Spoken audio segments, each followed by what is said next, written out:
আজকে কিন্তু সকাল থেকে নয়, সন্ধ্যা থেকে ভিডিওটা শুরু করলাম। কারণ সকালে এত দাঁতে ব্যথা হয়েছিল, কোনো কিছুই ভিডিও করতে পারিনি। তো বিকেলে একটু ভালোই লাগতেছিল, তাই একটু বাইরে গিয়েছিলাম নিচে দোকানে আর কি। তো রাস্তায় দেখলাম এইরকম মিনি পুরি, সিঙ্গারা, সমুচা এগুলো বিক্রি করতেছে, কিনে নিয়ে আসছিলাম। আমরা আস্তে আস্তে ওর বাবাও চলে আসছে অফিস থেকে। আর এই যে বাবুর জন্য খেলনা আর একটা মামপট নিয়ে আসছিল। মামপটটা বেশ ভালো, ছেলে তো মামপট না বরং খেলনা দেখে খুশি হয়েছে। আর সাথে হচ্ছে খাবারও নিয়ে আসছিল। মাঝে মধ্যে এমন বাইরে থেকে খাবার নিয়ে আসলে কিন্তু ভালোই লাগে।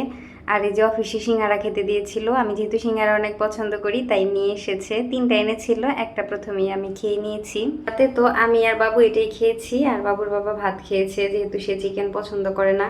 আর পুরো চিকেনটা মানে খেয়ে শেষও করতে পারিনি। আর সিঙ্গারাগুলো পরে ফ্রিজে রেখে দিয়েছিলাম, সবগুলো খেয়ে শেষ করা হয়নি। তো আর এটা ছিল পরের দিন সকালে, যেহেতু ভাত অনেক রয়ে গিয়েছিল সেই ভাত ভাজি করেছি, মানে সব সবজি দিয়ে ডিম দিয়ে ভাজি করে দিয়েছি। আর এখানে বুটটা সুন্দর করে মেখে দিলাম, ওর বাবা অফিসে নিয়ে যাবে সকালের জন্য। আজকে দুপুরে খাবার নিয়ে যাবে না, যেহেতু অফিসে থাকবে না দুপুরের সময়, একটু বাইরে যাবে, সেজন্য আর আজকে দুপুরে খাবার নিয়ে গেল না, বাইরেই খেয়ে নিবে। যেহেতু দুপুরে খাবার নিবে না সেজন্য আজকে আর এত সকালে তাড়াহুড়ো করে উঠিনি, একটু দেরি করে উঠেছি। আর ওর বাবাকে খাবারটা গুছিয়ে দেওয়ার পর আমি হচ্ছে যে চিকেনটা ছিল ওই চিকেনটা আবার একটু পেঁয়াজ দিয়ে টমেটো দিয়ে ভুনা করেছিলাম, আর সাথে একটা চাপড়ি ভেজে একটা সিঙ্গারা নিয়ে সকালে নাস্তা করেছি। ওকে একটু ভাত ভাজি দিয়েছিলাম, সে আবার বললো পাউরুটি খাবে, তাকে আবার ডিম দিয়ে একটা পাউরুটি ভেজে দিয়েছি। আর খাওয়া দাওয়া শেষ করে এই যে এই রুমের ফ্যানটা পরিষ্কার করে নিলাম। আজকে যেহেতু দুপুরে রান্না বান্নার তেমন তাড়াহুড়ো নেই, মানে না করলেও সমস্যা নেই, ফ্রিজে একটু বিরিয়ানি আছে, সেটাই মা ছেলে গরম করে খাবো। সেই জন্য এই যে বেডশিট চেঞ্জ করেছি, স্নান করেছি, ঘর মুছেছি, আবার ফ্যান পরিষ্কার করেছি। আর আমার ছেলেকে দেখুন, ওর বালিশটা রাখিনি দেখে ও নিচে যেয়ে ওই বালিশটা রেখে দিল। তো যাই হোক, এখন অনেক বেলা হয়ে গেছে, ক্ষুধাও পেয়ে গেছে। তো এই যে বিরিয়ানিটা গরম করে নিয়েছি, ওই দিন বিরিয়ানি রান্না করেছিলাম, ফ্রিজে রয়ে গিয়েছিল, তো সেটাই মা ছেলে বসে এখন খাবো।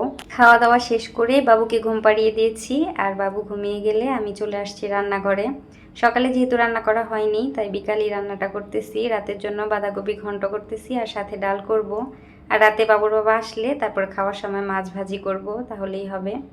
আর বাবু ঘুম থেকে উঠে গেলে সন্ধ্যার সময় আবার সেই ডিম পাউরুটি, মানে পাউরুটি যতক্ষণ বাসায় থাকবে ততক্ষণ সেইভাবেই খাবে। তো ছেলে যেহেতু পছন্দ করে আমি আর না করি না, তো ভেজে দিলাম, ছেলে আর মা মিলে খেলাম সন্ধ্যার নাস্তা। খাওয়া দাওয়া শেষ করে ছেলেকে নিয়ে বের হয়ে পড়লাম, ডাক্তারের কাছে যেতে হবে, কারণ আমার দাঁতের অবস্থা খুবই খারাপ, আবার ব্যথাটা বেড়েছে, সাথে মুখটাও ফুলে গেছে। তো ডাক্তার যেটা বললো সেটা শুনে তো আমি অবাক, খুবই খারাপ লাগতেছে। ওষুধ দিয়েছে, ওষুধ নিয়ে আসলাম, আর সাথে হচ্ছে বিস্কুট আর মোরালি কিনে নিয়ে আসছি।